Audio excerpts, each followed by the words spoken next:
ఇవి 28 ఉన్నాయి. అవి 24 ఉన్నాయి. సంయుత హస్తాలు 24. నమస్కారం అని పెట్టారు. ఒక హ్యాండ్తో పెట్టలేము కదా, ఇలా పెట్టేనే నమస్కారం, అప్పుడే దానికి మీనింగ్. అవి సంయుత హస్తాలు. మనం ఆన్సర్ రాసేటప్పుడు కూడా అలా రాయాలి. అసంయుత హస్తాలు గురించి రాయండి అని అంటే ఫస్ట్ దాని మీనింగ్ రాయాలి. అది ఏ బుక్లో ఉంది, ఎన్ని ఉన్నాయి రాశాక అప్పుడు దాని శ్లోకం రాయాలి. అలా రాయాలి ఎగ్జామ్లో రాసి. పతాకః త్రిపతాకోర్ధపతాకః కర్తరీముఖః మయూరాఖ్యో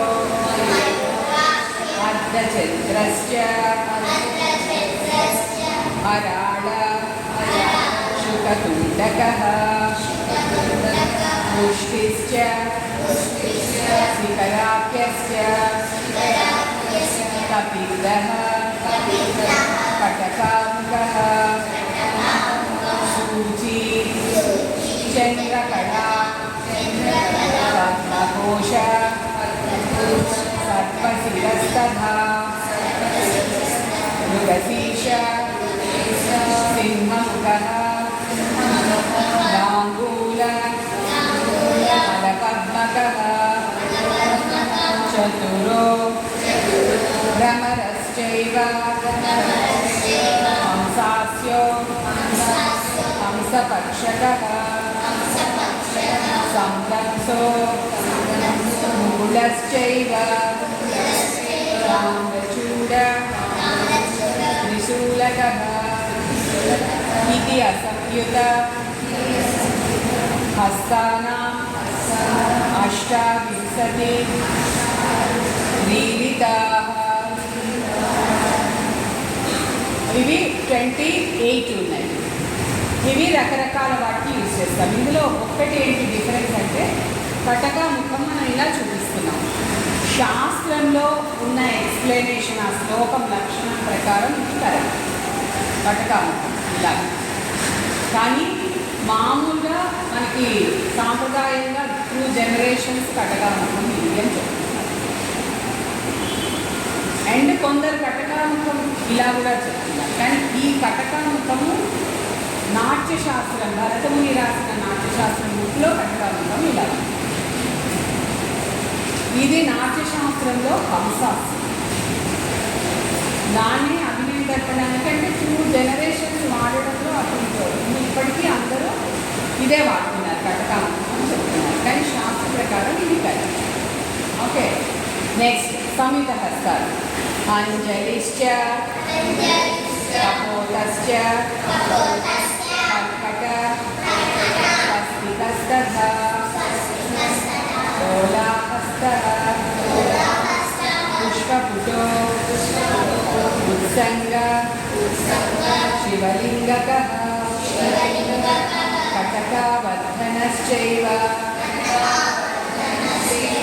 కర్తరీ స్వస్తికస్తథా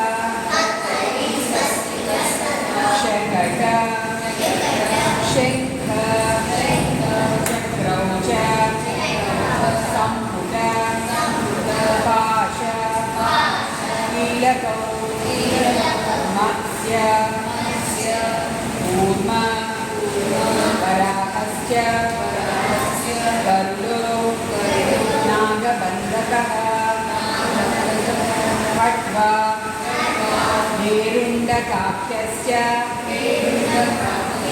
అవహితస్తథైవ చ చతుర్వింశతి సంఖ్యాకాః సంయుతాః కథితాః వరాహ. ఇందులో మత్స్యము అందరూ జనరల్గా పెట్టేస్తారు, అర్ధచంద్రపిల్ల అర్ధచంద్ర. కానీ అభినయ దర్పణంలో లిటిల్ ఫింగర్స్ కూడా ఓపెన్ చేయాలి అనే ఉంది శ్లోకంలో, లక్షణంలో. సో అది గుర్తుపెట్టుకోవాలి. మత్స్యం ఇలా పెట్టేనే మత్స్యం. ఓకేనా? అండ్ ఇప్పుడు మనం కత్తరి స్వస్తికం అండి. సో మనం చూపించేటప్పుడు ఎలా చూపిస్తాం, డాన్స్లో ఇలా తిప్పుతాం. ఇలా తిప్పితే ఏంటి చెప్పండి, ఐటమ్స్కి వచ్చిన పిల్లలు చెప్పండి.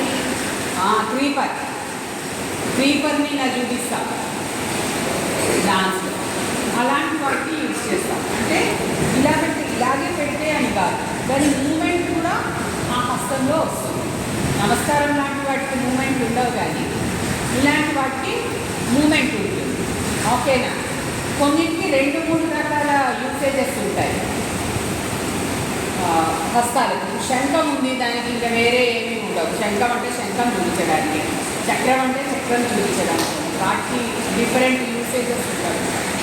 కూర్మం అంతే, మత్స్యం అంతే, కానీ కొన్నింటికి వేరే వేరే యూసేజెస్. మనం ఎలాగన్నా యూసేజ్.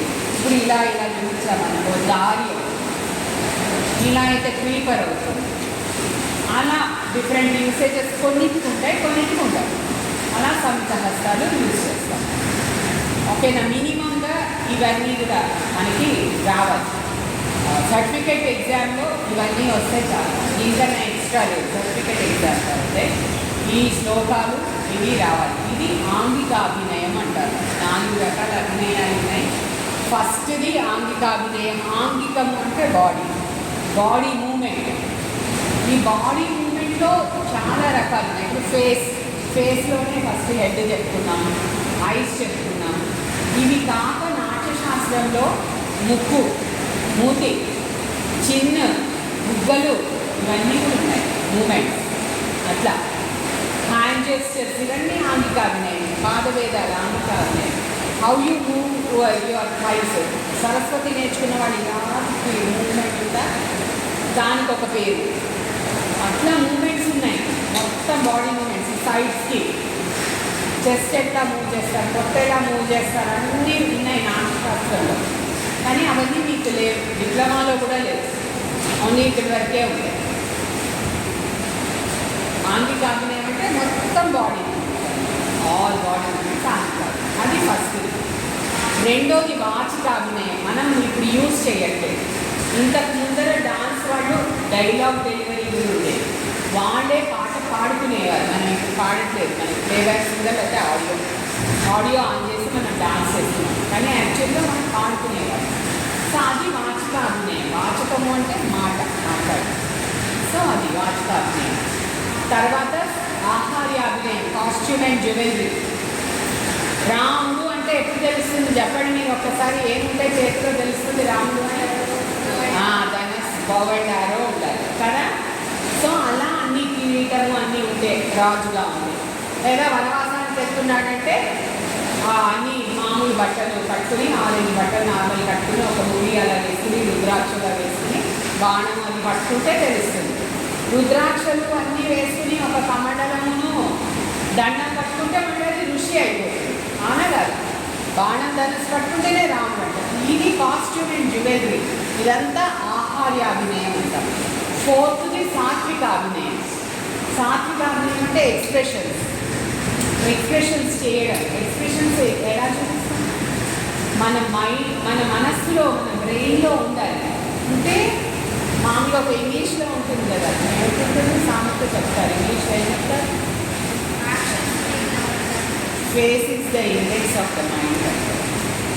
మనం టీచర్ క్లాస్ వింటున్నామా లేదా అని టీచర్ ఎప్పుడు తెలుస్తుంది? మనం జస్ట్ ఇక్కడ స్పేర్ చేస్తుంటే వితౌట్ ఎన్ ఎక్స్ప్రెషన్ వీళ్ళు ఎక్కడో ఆలోచిస్తున్నాడు, వినట్లేదు నా క్లాస్ అని టీచర్కి తెలుస్తుంది కదా.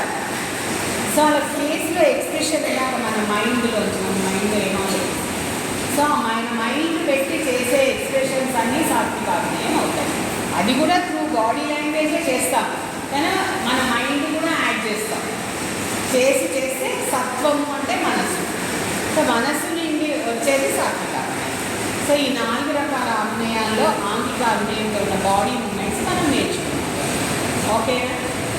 ఇప్పుడు మళ్ళీ ప్రాక్టికల్ చేద్దాం. లెవెల్ 1లో మనం ఎక్కడ ఆపామో అక్కడి నుంచి లెవెల్ 1 స్టెప్స్ చేసి అలా ఆపుతాం.